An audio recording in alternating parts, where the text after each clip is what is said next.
we debated a lot about the tail-butt connection point. It just wasn't right.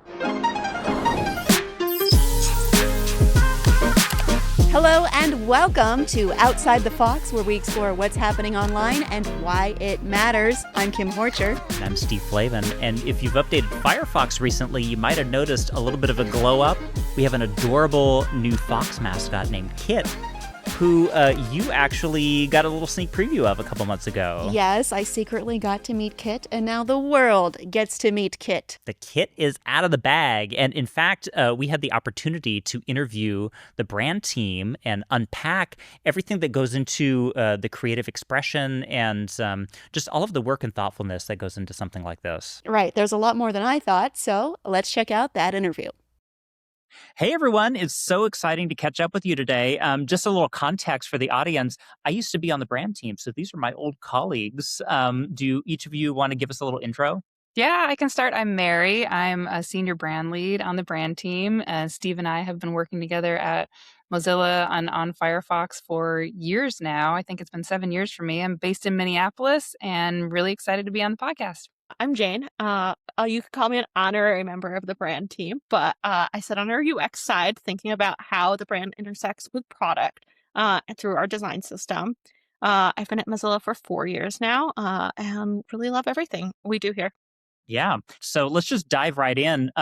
Internally, we all got a sneak peek at some of this as you were working on it, and particularly our new mascot, Kit, who kind of stole the show and our hearts.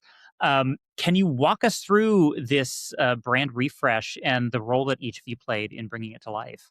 Yeah, so it started at least a year ago, and we wanted to make sure that it was extremely cross-functional throughout every facet of the company because it was going to be really important that people who work in marketing really know how to use this new brand, people who work in the product side, people who work in engineering, strategy, like kind of all over. And so we made sure that it was a very large group that kicked it off.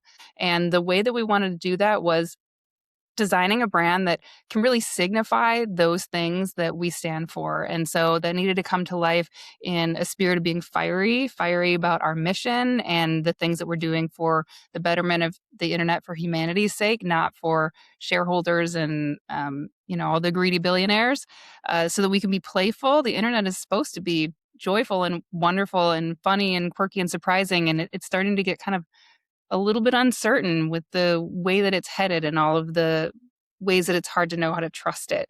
And we also wanted to be really genuine and make sure that people understood that we understand what it's like to be a user of the internet, because we are too. So we wanted to create a brand that's really for people.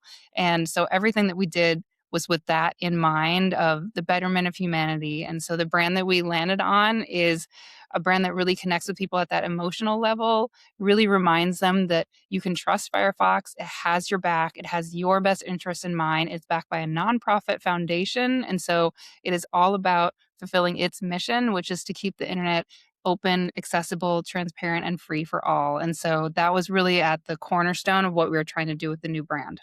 I'm thinking back to what Mary said about that first day we were all together. And, there was so much energy and we weren't quite sure what we were going to do. But we knew we were going to come out of this with a mascot, I think, which is really exciting. Like, something we all felt is like, we have this character, we have this logo that, like, for a long time was like a fox around a globe, but we're like, who is this really? And I think this was the moment to define that. And we had to figure that out as a team, and really build those details. And then think about what we were going to do in product to tell that whole story. It's not just something we wanted to do on social media and have this fun little character. This is something we wanted everywhere, that tells a real story about what we're about. Totally. You touched on this, Mary. I want to unpack a little bit. It's worth noting that we updated the brand expression for Mozilla a couple of years ago. And in fact, I was still on the brand team when we kicked that work off. So it was really cool and inspiring to see that roll out. And now we've done it for Firefox. Something that I think a lot of people don't realize is that brand is more than just visual. A lot of folks hear brand and they think about a logo.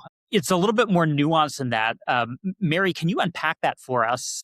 Yeah, I mean, honestly, if you really want to distill it down, brand is vibes. It's the way that you feel when you're using a product, and even besides the product itself. Of course, we want people to use our product. It's wonderful, but we also want our brand to transcend that. And so it can play in the zeitgeist. It can be in social media, just being funny and talking with other brands, or just entertaining people and giving people a sense of the personality of the brand, and having people really feel that personality too, so that they kind of get to know it and they know what to expect and they remember it too. And they would even want to like see what your reaction is going to be to a certain video that somebody made about browsing. They would want Firefox to pop in there because they know Firefox is going to say something cool or funny or irreverent or whatever it might be. So having people know that vibe of your brand and having them love it and appreciate it and remember it is super important. And I think that's what differentiates it from just the experience of using a product itself. Yeah. Um, Jane, I wonder if you can expand on that a little bit. You mentioned, to a certain degree, but about how brand and product work together, and in particular, how we value accessibility and inclusivity, and how we're thinking about those things as they relate to the Firefox brand expression. Yeah, it's really in Mozilla's mission to be accessible. You can interpret that in many ways. So it's accessible to like all devices or accessible to all users. And so we really thought about that for the brand work, making sure that we put something out there that everyone can access, and we continue to think about that in the product as well, thinking about like anytime we have animation, how do we make those animations delightful for someone that uses reduced motion, which is basically like it'll turn that motion off but like still have little aspects of it. There's ways to do that in a branded way so it feels like it still fits, all of the Mozilla story, but then meets the user where they're at, and really gives that moment of delight that ties to how they use the product. Um, and I think that's really exciting. It's a lot of fun to think about how can our brand show up in different ways in the product, from like color contrast to motion, to even how we talk to people. It's all a big piece of that. One of the big ones I remember too was we had to really watch out for the way that the Kit's tail interacts with typography and letters and Oh, wow. headlines and stuff like that, because as a designer, your impulse is like, let's use that tail, let's weave it in here, let's get fiery, let's get fun with it, let's like really make it like lick around all the letters, but that's not very accessible for people who really need a little bit of clarity to be able to read a word. It can be inaccessible for anybody with eyes if there's too much tail. And so even just something as that seems kind of silly is actually really important, that you don't want to go overboard. You still have to make it readable and have fun at the same time.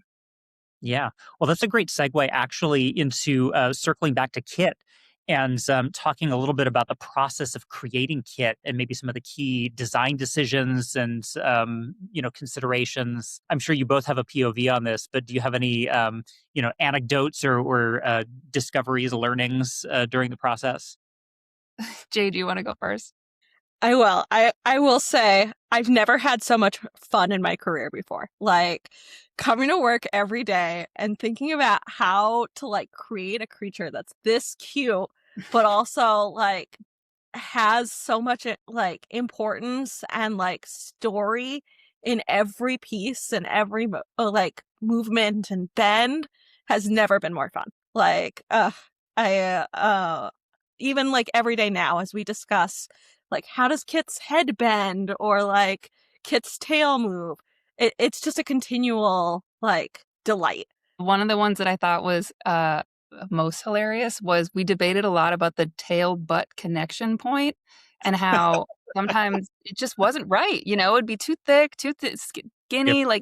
The connection needed to really feel solid, but also like agile, because Kit is, running around and leaping everywhere. And um, as Jane mentioned, it was really fun to like think about all those various body parts and, nuances.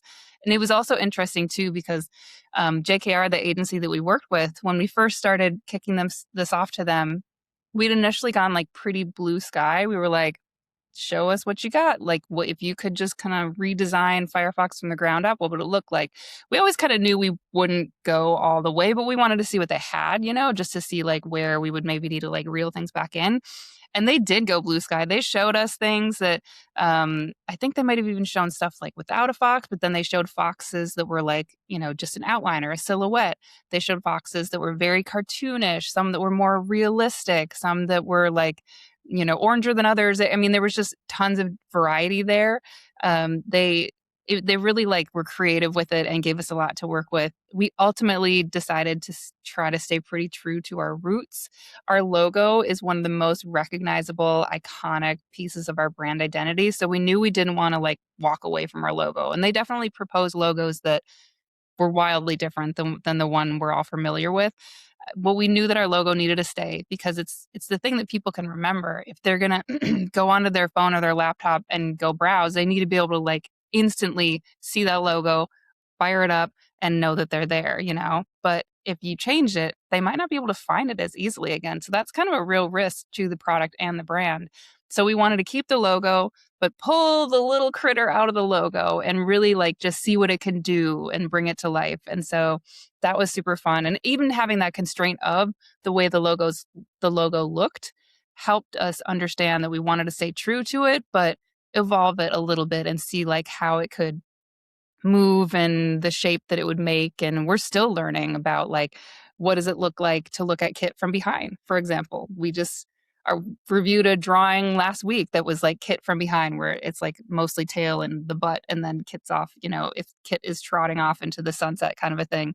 So we're still learning a lot about just different ways that Kit can appear in illustration and animation. And not only that, but in IRL too. We've got our Kit plushie, which I Oh know yeah. all of us know. I see it in the background of Jane's Oh, hi place. there. Oh yeah, we've all got like multiple kit IRL little plushies.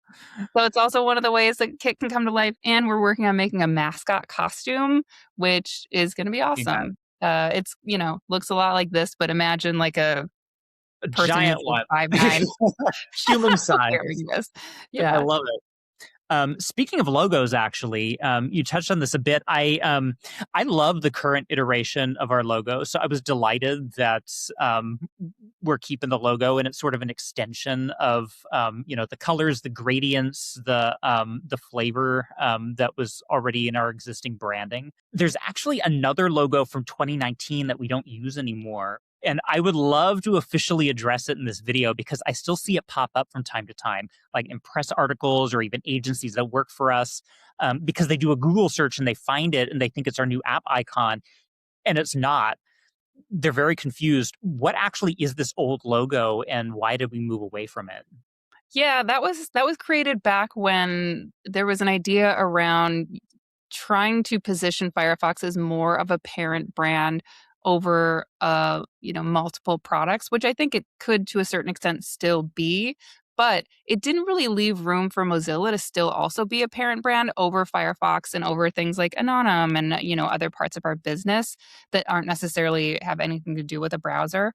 And so it didn't make sense to try to represent that parent brand when we have Mozilla doing that job already. And I think a lot of people were starting to get confused by that parent brand logo because we still always had our Firefox logo that didn't go away. But then this parent brand logo started floating around there and people didn't even really know how to use it because it just wasn't clear. And a lot of people mistook it for the actual logo itself. And they thought we killed the fox. And there was a whole bunch of fervor about it. We did not kill the fox. We're not going to kill the fox. We love our fox. Our fox is here to stay. That's right. But the parent brand isn't really serving us anymore. And it just wasn't as useful as I think people envisioned that it could be. And especially when we redesigned Mozilla in 2024, that really solidified that like Mozilla is our parent entity. And we've got Firefox in there too as our key product and the pioneer that we know it to be. Yeah. That's interesting. It was a moment in time. There's different explorations and learnings that come out of that. And so, appreciate you breaking that down. On the subject of Kit, I noticed a few comments online wondering if if Kit was some kind of virtual assistant like Clippy, who pops up and gives you suggestions. Can we officially dispel that rumor? We can. Kit is not a Clippy. Kit is not an AI chatbot assistant. Kit is not something that's going to like make you do things or, try to like involve itself in your life. Kit is meant to be there as your companion through the internet, like an emotional emblem signifying the fact that Firefox has your back and you're in good hands. Your privacy is going to be protected. You're always going to be put in control. You're going to be given choices. It's all about your experience and just reminding people that that's what Firefox stands for. And so Kit is really a symbol in that way and meant to be there as a companion, but not as a distraction, never as something that's going to like slow you down or get in your way. That's super important. Yeah, for sure. I think with browsers and like productivity software in general, there's this sense of like, it's very bland and corporate and kind of vanilla. And there is something joyful about just having like a little spark of character as you're browsing. Just there in the background, it's not in your face, but just a little personality that I think we all appreciate. This is just for my own curiosity, but I'm sure others want to know what's next for your team and for the Firefox brand. Yeah, we're working on all sorts of projects. One thing I'm really excited about is we're actually working on a sonic brand identity for Firefox. So for those who aren't familiar, that's branded sounds.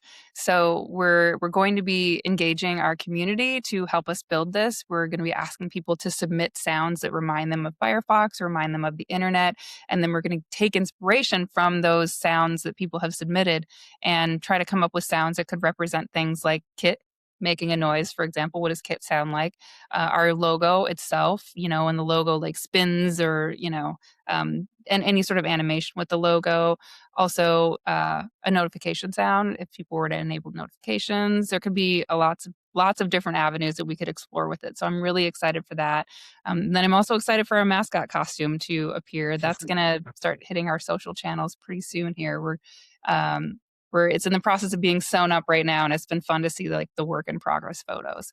We're also expanding our library of all sorts of different Kit animations, different Kit illustrations, different ways that Kit can engage with certain props and things like that. We've got Kit engaging with like a clock or a box or different an error message symbol, things like that.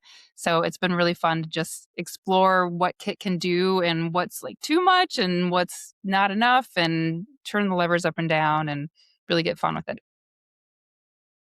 Yeah. I am so excited to see this live mascot costume. Yes.